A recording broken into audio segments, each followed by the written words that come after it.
सभी को शालोम। आज मैक्सिमम हेल्थ प्रॉब्लम्स जिसकी वजह से हैं वो है स्ट्रेस, चिंताएं, एंजाइटी। एक प्रॉब्लम सॉल्व होती है, दूसरी की चिंता, दूसरी सॉल्व होती है, फिर तीसरी। मन में कोई पीस नहीं, स्ट्रेंथ नहीं, बस अकेले बंद रूम में बैठने का मन करता है कल के विषय में कि ये मेरे साथ कुछ बुरा ना हो जाए। शादी के विषय में हम कल क्या खाएंगे, कल क्या पिएंगे। कल की चिंताएं हमें आज के प्रेजेंट सिचुएशंस को एंजॉय करने में हमें बुला देती है। हम आज का दिन भी वेस्ट कर देते हैं।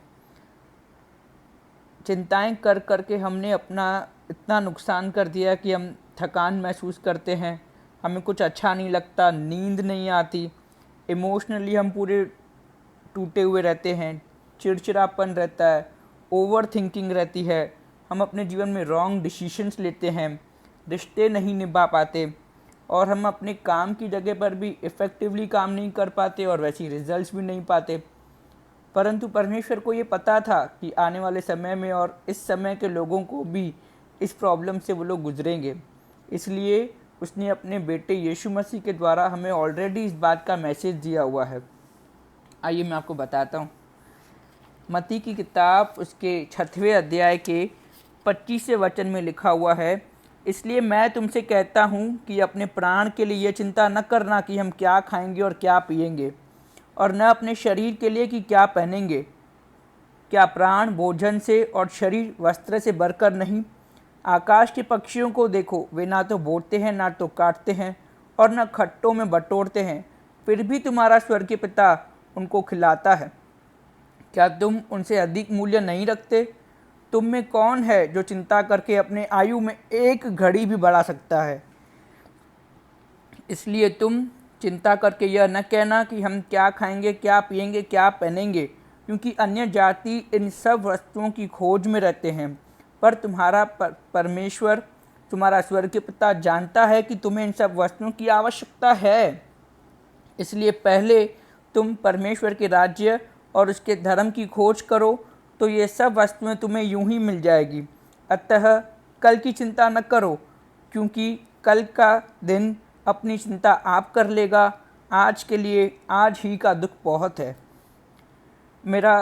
मैं इस वीडियो बनाने का मेन पर्पस ये है कि मैं आपका ध्यान इस वचन पर लगवाऊं कि इसलिए पहले तुम परमेश्वर के राज्य और उसके धर्म की खोज करो, तो ये सब वस्तुएं तुम्हें यूं ही मिल जाएगी।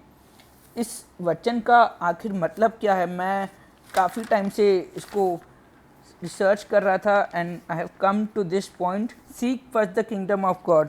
पहले तुम स्वर्गीय राज्य की खोज करो।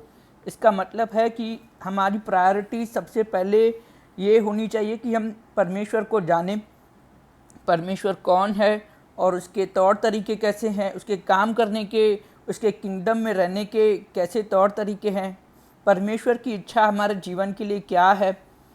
उसके बाद लिखा हुआ है कि उसके धर्म की खोज करो। हम अपने दिल को और अपने रोज़मर्रा के सारे एक्शंस और सारे कार्यों को, जिससे परमेश्वर का वचन लिखा हुआ है, जब हम ध्यान देंगे कि हमें उसी रीति से अपना जीवन जीना है, तब ये लिखा हुआ है कि ये सब वस्तुएं तुम्हें यूं ही मिल जाएगी। मैं बिल्कुल ही अमेज्ड हो गया कि मैं तो प्रायोरिटी दे रहा था उन सब चीज़ों को पाने के लिए, इतनी मेहनत कर रहा था, बट परमेश्वर का वचन मुझे कुछ और ही करने के लिए कह रहा है। परमेश्वर का वचन कहता है कि पहले तुम स्वर्ग के राज्य और उसके धर्म की खोज करो। जब हम वो करेंगे तब ये सारी बातें हमारे जीवन में ऑटोमेटिकली ऐड हो जाएगी। ये इतना इम्पोर्टेंट क्यों है?